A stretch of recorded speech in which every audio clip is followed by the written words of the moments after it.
Hi Virgo, welcome to Higher Source Tarot for your February 2021 mid-month tarot reading. This is for all Virgo, Sun, Moon, Rising, and Venus.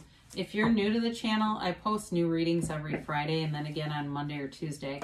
So if a reading doesn't resonate, you can always check back in a couple of days and watch a new reading.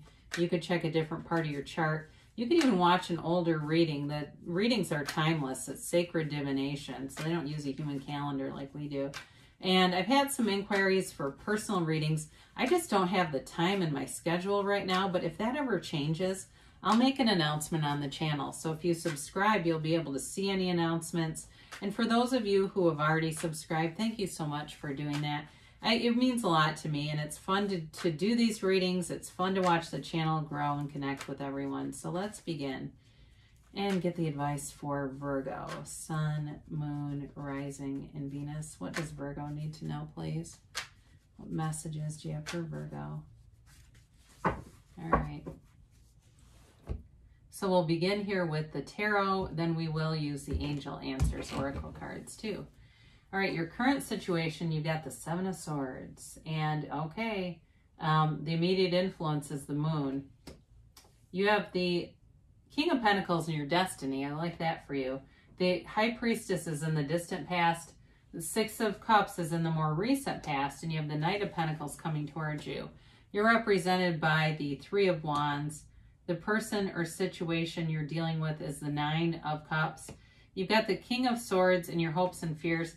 10 of Cups in the outcome. I mean, we like to see that. Now, the bottom of the deck, oh my gosh, I just love this. You've got the Fool and the Magician.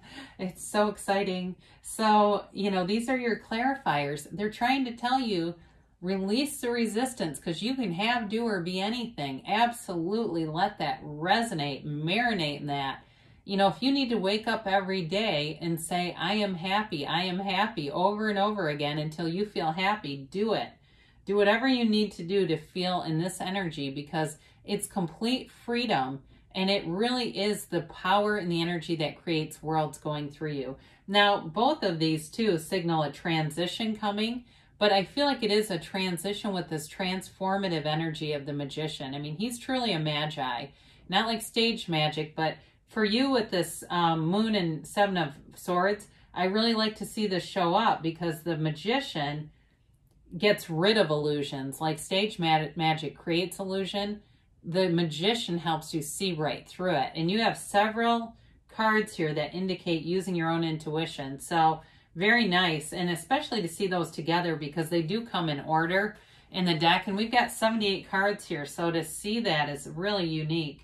You have here water, Pisces, Cancer, Scorpio. You've got Earth, Taurus, Virgo, Capricorn. You got Pisces and Taurus here. You've also got fire and a little bit of air too.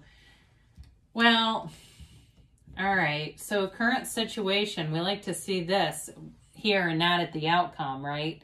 You've got somebody here that is deceptive in some way. And whether it's that they're in denial over something, because that's a form of deception. They're in denial about something they've done.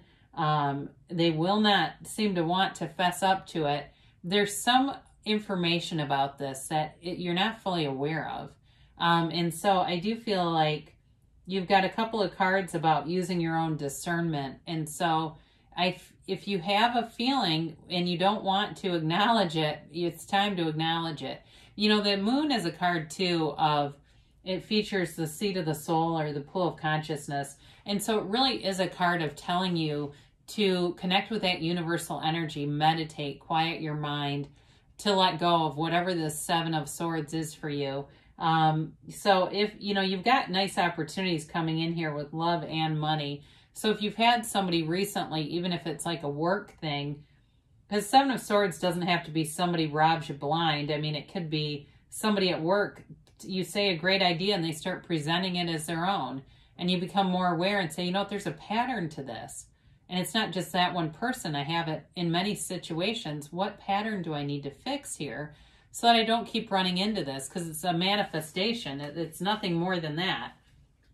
So, and we can't, somebody asked once, can we unmanifest? Well, Lester Levinson, he wrote the Sedona Method, and he's been featured in The Greatest Secret.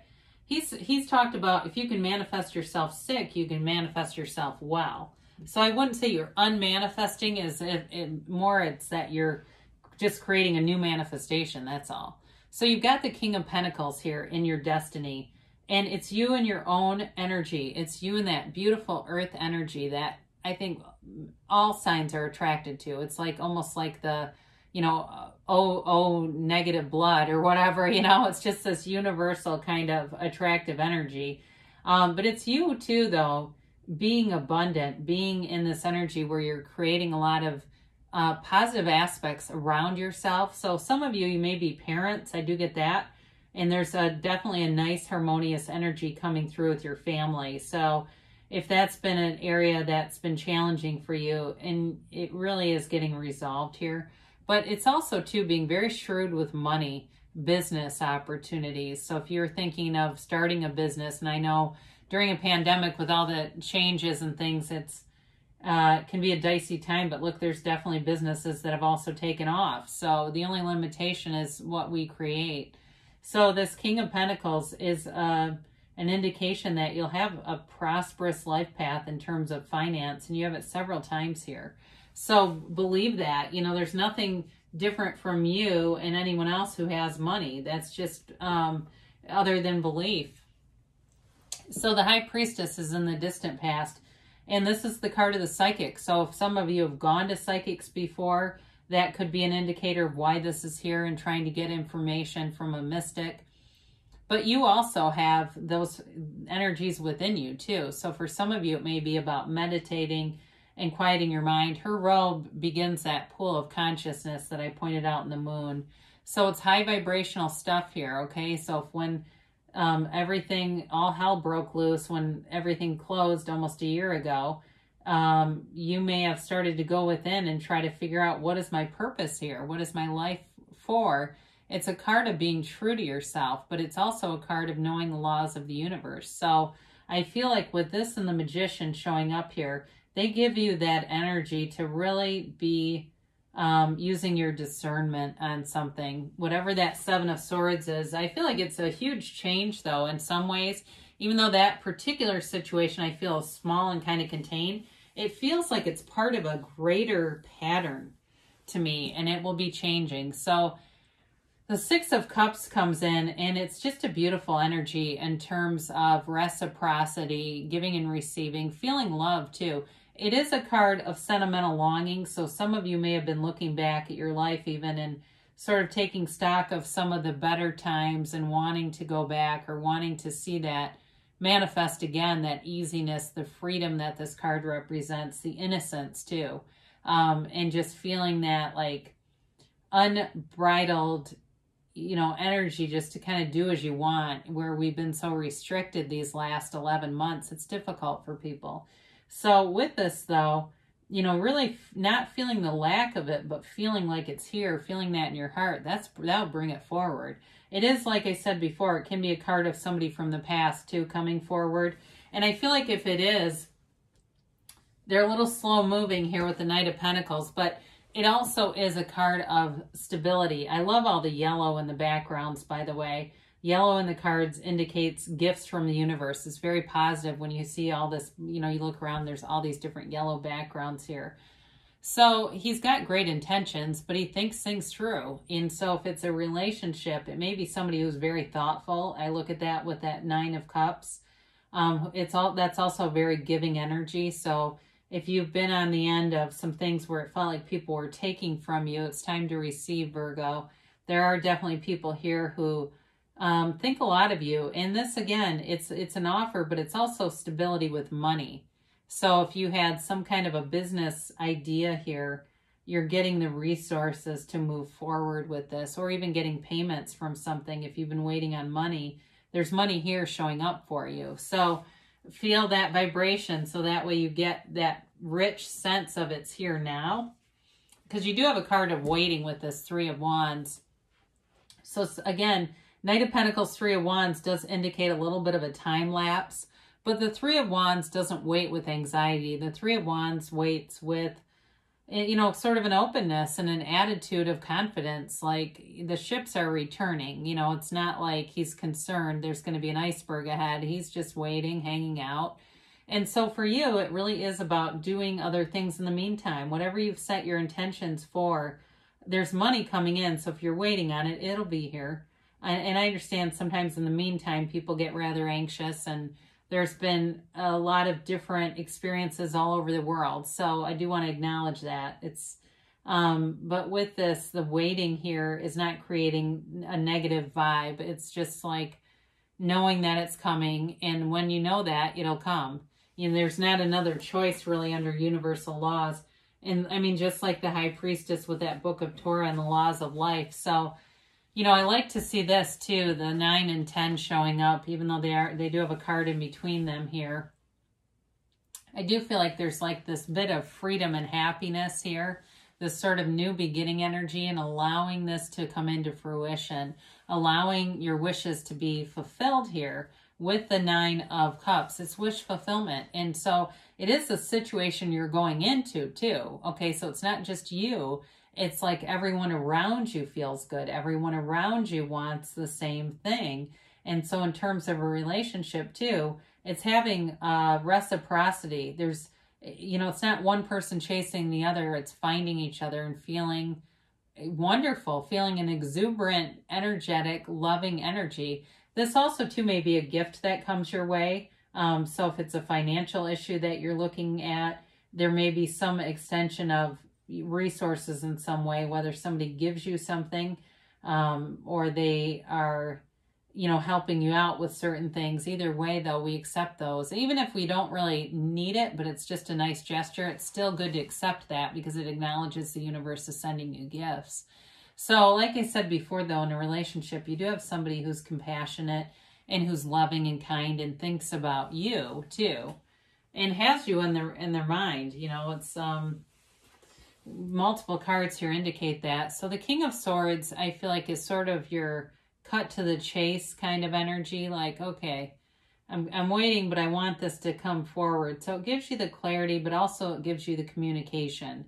And the communication comes in a few different cards here, but it is an indicator that it'll be clear. There's no second guessing here. And so if it was a decision too that you're waiting on, this also can be the card of an attorney or a judge, somebody in authority though, that can get the decision taken care of. So that way you reach this happy family, 10 of Cups, wonderfully harmonious energy. The 10 of Cups is like, celebrate, you know, it's their arms are outstretched and open wide. It's like, finally it's here, finally. And it feels amazing. It's a very subjective card though. So again, if it's not love for you and it's about a job, it's like, finally, I've got the balance. I've got the ability to create. I've got the money coming in.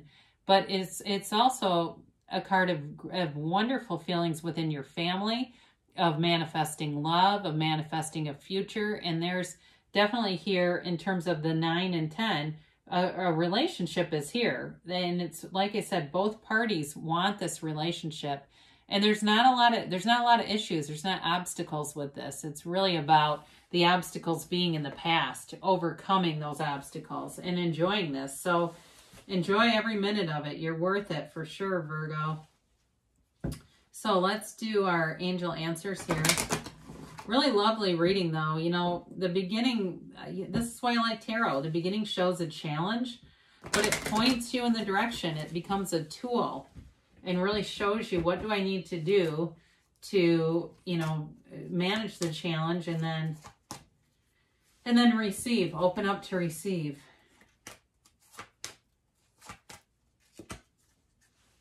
All right, you have, look for a sign. So before you watch tarot, look around you, look all day long, ask, what do I need to see? And they'll show you what you need to see. The answers will be revealed. You've got recovery here. So, you know, again, with that 7 of Swords and the moon there, it may be about a bigger pattern that you're recovering from, but finally letting go of it. It really is. I feel like there's something that's got a very final stage to this. You've got compromise. So for some of you, if there's, you know, there's some issue here with, like I said, bringing family together. There may be some minor compromise that needs to happen, but it's all in the universe's plans, really. It's all about coming together and being happy in the meantime. They do say you're ready, though. And they say don't stop. So whatever you're doing, Virgo, keep going because you're on the right path here. So there's good things coming for you. I love you, Virgo, and I'll be back again soon.